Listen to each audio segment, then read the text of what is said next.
Olá, e aí, tudo bem com você? Eu espero que você esteja muito bem. Eu sou João Cláudio Rufino, professor na Faculdade de Teologia e idealizador do Bíblia Play, que é uma escola de estudos bíblicos online. Seja muito bem-vindo a este canal que tem como objetivo apresentar de maneira muito profunda o texto bíblico. E se você está em busca de informação bíblica, do contexto cultural, histórico, línguas originais, você está no lugar certo. E o texto que nós vamos estudar no dia de hoje é tirado lá de Mateus, capítulo 22, versículos de 1 a 14. Trata-se da parábola que fala do casamento de um rei. Ela tem o seu final com aquela famosa frase de Jesus: muitos são chamados, mas poucos os escolhidos. Bom, o que essa frase quer realmente dizer? Eu já vi muita gente falar muita coisa equivocada sobre essa frase. Vamos entendê-la hoje então. Mas antes de nós estudarmos com maiores detalhes essa perícope espetacular, eu quero te pedir que você possa curtir, compartilhar, comentar aqui embaixo, porque isso ajuda a nós levarmos a palavra de Deus para todo mundo. Além disso, não se esqueça de checar a sua inscrição aqui no nosso canal. E se você não é inscrito, se inscreva e ative o sininho para receber as notificações. Vamos então à leitura do nosso texto. Jesus voltou a falar em parábolas aos sumos sacerdotes e aos anciãos do povo, dizendo: o reino dos céus é como a história do rei que preparou a festa de casamento do seu filho e mandou seus empregados chamar os convidados para a festa, mas estes não quiseram vir. O rei mandou outros empregados, dizendo: dizei aos convidados: já preparei o banquete, os bois e os animais cevados já foram abatidos e tudo está pronto. Vinde para a festa. Mas os convidados não deram a menor atenção. Um foi para seu campo, outro para os seus negócios, outros agarraram os empregados, bateram neles e os mataram. O rei ficou indignado e mandou suas tropas para matar aqueles assassinos e incendiar a cidade deles. Em seguida, o rei disse aos empregados: a festa de casamento está pronta, mas os convidados não foram dignos dela. Portanto, ide às encruzilhadas dos caminhos e convidai para a festa todos os que encontrardes.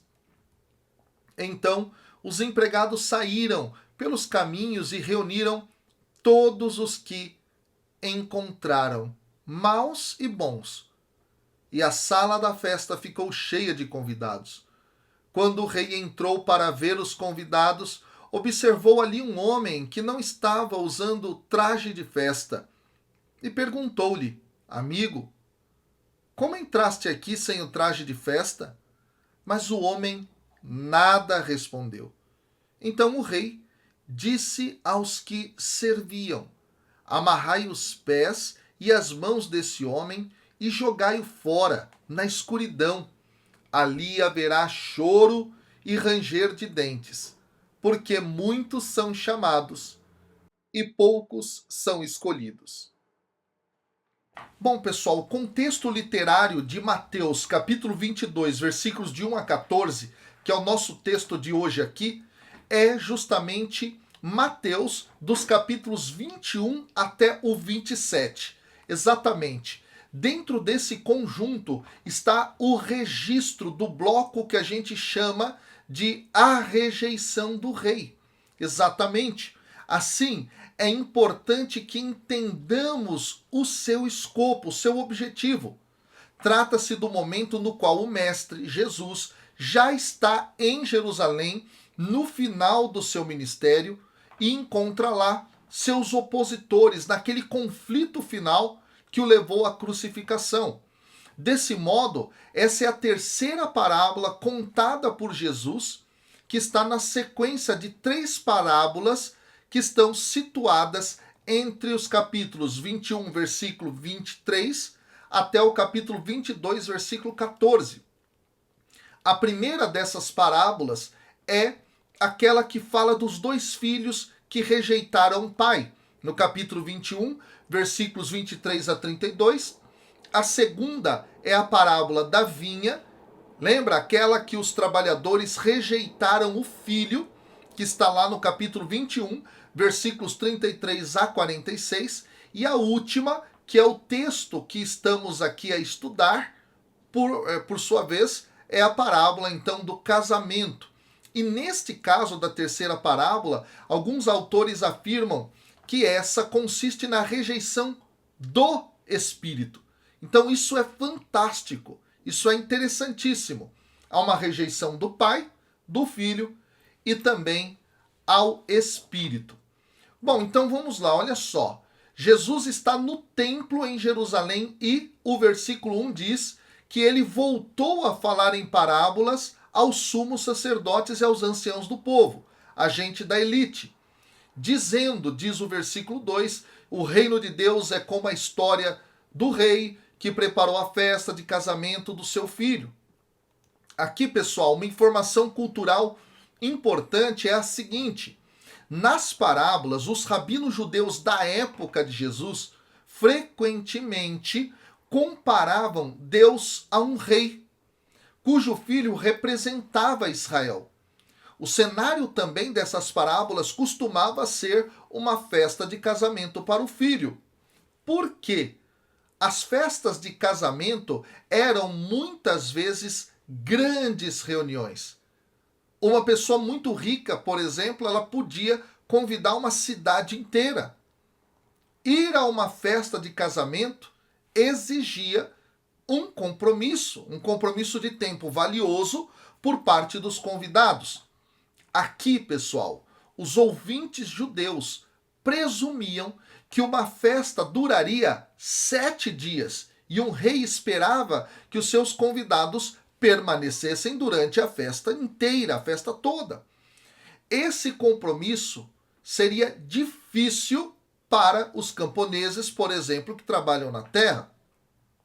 Mas a honra de ser convidado por um rei e o terror, ao mesmo tempo, de desagradá-lo, teria motivado os convidados inteligentes a comparecer.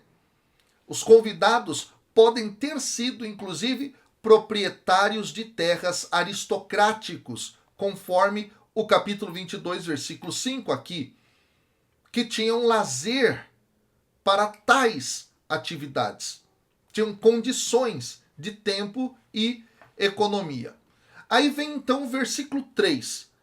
Então, o rei mandou seus empregados chamarem os convidados para a festa, só que o texto fala que esses não quiseram vir. Seguindo, pessoal, o costume aqui, um convite preliminar já havia sido enviado. Daí, então, os convidados potenciais não tinham desculpa. E aí, recusar o convite do rei era um insulto absurdo. Por isso o texto continua dizendo que, no versículo 4, o rei mandou outros empregados dizendo: dizei aos convidados, já preparei o banquete. E aí ele descreve o banquete grandioso, bois, animais cevados, que já foram abatidos e está tudo pronto. Vinde para a festa. Aí o versículo 5, os convidados não deram a menor atenção. Um foi para o campo, o texto fala, outro foi para os seus negócios. Versículo 6 fala que outros até chegaram a agarrar os empregados e bateram neles e até os mataram. Com a rejeição aqui do convite real, o que esse texto está mostrando, pessoal? Esses convidados, eles representam aqueles que respondem à mensagem do reino dos céus com indiferença, com hostilidade. Essa mensagem é omitida com uma imagem muito forte. E por quê? Esse comportamento de atacar os servos, obviamente, pessoal, teria sido ilegal mesmo que os servos não pertencessem ao rei, inclusive. Mas os servos de um rei tinham status mais elevados do que a maioria das pessoas que eram livres. E como mensageiros do rei, eles representavam a sua própria pessoa. Os povos antigos desprezavam isso universalmente, os maus tratos aos arautos, aos mensageiros, aos emissários. Além disso, os maltratos aos representantes reais eram uma traição absoluta, e isso constituía uma declaração de revolta. No entanto, pessoal, este foi o tratamento que os servos, mensageiros de Deus, os profetas, recebiam. E aí então o texto vai trazer a reação do rei no versículo 7, dizendo que ele ficou indignado, que ele mandou as suas tropas para matar aqueles assassinos e incendiar a cidade deles. Essa imagem da parábola, à primeira vista, que ela é estranha. Como é que um rei vai queimar a sua própria cidade? Bom, vamos lá, a gente precisa entender isso aqui, que os reis nem sempre viviam no mesmo lugar que a maioria dos seus súditos. E esse parece ser o caso aqui nesse texto. Alguns autores vão dizer, inclusive um dado interessante, que o incêndio da cidade dessa parábola provavelmente alude à destruição de Jerusalém, que foi queimada no ano 70 depois de Cristo pelos romanos. Mas o que significava queimar uma cidade? Queimar uma cidade era a etapa final e completa da sua destruição. E aí então o texto fala no versículo 8 que o rei convida outros. E aí, pessoal, o rei fala com seus escravos. O termo utilizado aqui é doulos em grego. E aqui as palavras do rei serão destacadas pelo verbo dizer no presente. É o chamado presente histórico. E, portanto, a melhor tradução não é disse, mas diz. E essa construção gramatical em grego tem o efeito pragmático de destacar um evento, quebrando as expectativas do leitor quanto ao tempo e ao aspecto do verbo. Desse modo, Mateus ele destaca que as ações vergonhosas dos convidados indignos deixaram o rei com um problema que precisava ser resolvido. Já estava tudo preparado para o jantar e a festa da confraternização aqui, mas não tinha convidados. E aí nós temos o versículo 9, a continuidade da ordem. Então vão para as encruzilhadas dos caminhos e convidem para a festa todo mundo que vocês encontrarem. No grego aqui, pessoal, existe algo surpreendente nessa parte. O termo aqui que vai aparecer para significar encruzilhadas é o termo de exodos. Exatamente. E aqui é muito interessante porque, além de encruzilhada, é mais provável que esse termo se refira ao lugar onde a rua atravessa os limites da cidade e sai em campo aberto. Esse convite de casamento para aqueles que não foram previamente convidados, então, antecipa a propagação do evangelho aos gentios, que dentro, inclusive, do evangelho de Mateus, no capítulo 28, dos versículos 18 a 20, vai aparecer. Desse modo, o que Mateus quer dizer também é que os criados aqui, eles têm que fazer um grande esforço para encontrar novos convidados saindo para o campo, para outros locais fora da própria cidade. Então vem o versículo 10. Os empregados saíram pelos caminhos, reuniram todos os que eles encontraram, e aí o texto diz bons e maus, e a sala então ficou repleta dos convidados. Aqui, pessoal, a frase prepara para os próximos versículos, que são os versículos 11 e 13 aqui, em que a mera admissão ao reino não é suficiente para garantir a permanência nele. Essa é uma informação que você precisa prestar muita atenção aqui nesse texto e na minha explicação, ok? Vamos lá, olha só. Na primeira parte da parábola, ela serve como um reconhecimento da natureza mista daqueles que são chamados por Jesus para o reino de Deus.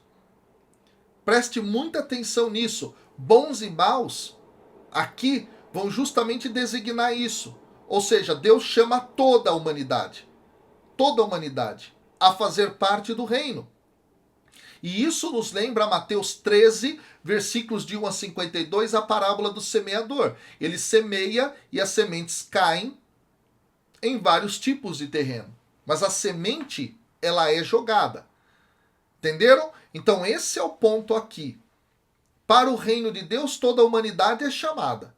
Aí vem o versículo 11. Quando o rei entrou, então, para ver os convidados, ele observou ali que tinha um homem que não estava usando o traje de festa. Todos foram convidados, mas os trajes de casamento adequados ainda eram esperados. Então existem aqui duas possibilidades para o que isso significa. A primeira, há algumas evidências no mundo antigo de um rei fornecendo roupas para os seus convidados. Inclusive dentro da própria escritura isso vai aparecer em Gênesis 45, 22 e Esther capítulo 8, versículo 8 a 9. E de forma mais ampla, há a história do próprio Deus vestindo o seu povo indigno com vestes belas. Isso é visto na profecia de Ezequiel, capítulo 16, versículos de 10 a 13. Jesus poderia, portanto, estar aludindo à justiça imputada, que Paulo, inclusive, elabora mais tarde na carta dele aos Romanos, no capítulo 3, versículos 21 a 31, capítulo 4, versículos 22 a 25. Desse modo, por não usar as vestimentas fornecidas, este convidado insultou profundamente o anfitrião. Então, essa é a primeira forma de entender isso. A segunda forma é que a vestimenta nupcial pode referir-se a uma vestimenta limpa, o que poderia simbolizar a evidência das boas obras, conforme Mateus 5, 20. Em qualquer um dos casos, falta ao homem algo que é essencial para que ele seja aceito na festa de casamento. Tá claro isso? Então todos foram chamados, mas este aqui, ele não está vestido adequadamente para fazer parte do banquete. Essa é a ideia que o texto está transmitindo. Aí vem o versículo 12, onde o rei pergunta a este homem, começando com a expressão amigo, como é que você entrou sem o traje de festa? E o homem rejeita, ele responde nada aqui. Ele fica em silêncio total, indiferente totalmente. Agora, o que chama a atenção aqui é que, mais uma vez, o termo amigo vai aparecer dentro do texto de Mateus. Só que, assim como eu já expliquei em outro vídeo, a palavra grega aqui utilizada é etairos. E etairos, pessoal, expressa uma ideia negativa em todas as 3 vezes nas quais aparece dentro do Evangelho. E eu já disse aqui no canal que essa foi utilizada, essa palavra, inclusive no momento no qual Jesus fala com Judas, naquele instante da traição, lá no capítulo 26, versículo 50, é a mesma palavra. Este homem, então, aceitou o convite do rei, mas em seus próprios termos, da sua forma, da sua maneira, que o rei considerou impróprio. E aí vem o versículo 13. O rei vai dizer aos que estavam ali servindo: amarrai os pés e as mãos desse homem e jogai-o na escuridão. Ali haverá choro e ranger de dentes. Reações de grande angústia aqui. E isso sinaliza que Jesus está falando sobre um tempo de julgamento, provavelmente no seu retorno aqui. E aí vem o versículo 14. Porque muitos são chamados e poucos são escolhidos. Bom, aqui, pessoal, há um resumo do tema das parábolas anteriores. Qual é? Deus convida muitas pessoas para o seu reino. Como se vê na parábola que Jesus acabou de contar aqui. Entretanto, como o homem expulso da festa de casamento ilustra, nem todos os que se consideram parte do reino são membros genuínos dele. Aqueles que ouvem e respondem favoravelmente ao convite de Deus são capazes de se juntar a ele na celebração.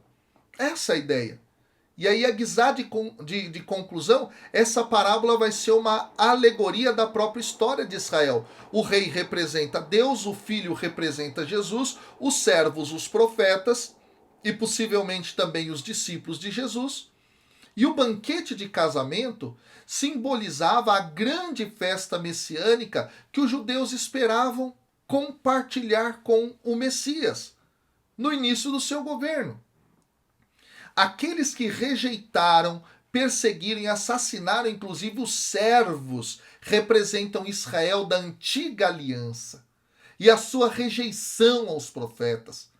A destruição da cidade representa o julgamento de Deus sobre aqueles que se recusam a honrar o seu filho.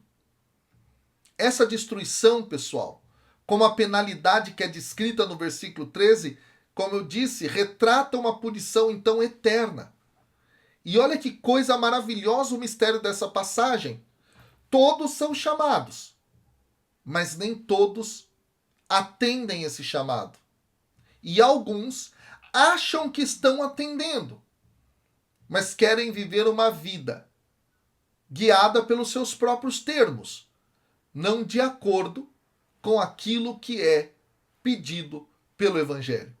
Pensa nisso. Em que lugar você está? Entre os que são os que rejeitam?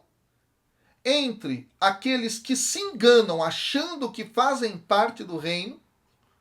Ou aqueles que vestem a veste nova, da nova aliança, do homem novo, da vida nova, e que comungam com o Senhor nesse banquete? Pensa nisso. Que Deus te abençoe. Até o próximo vídeo. Valeu!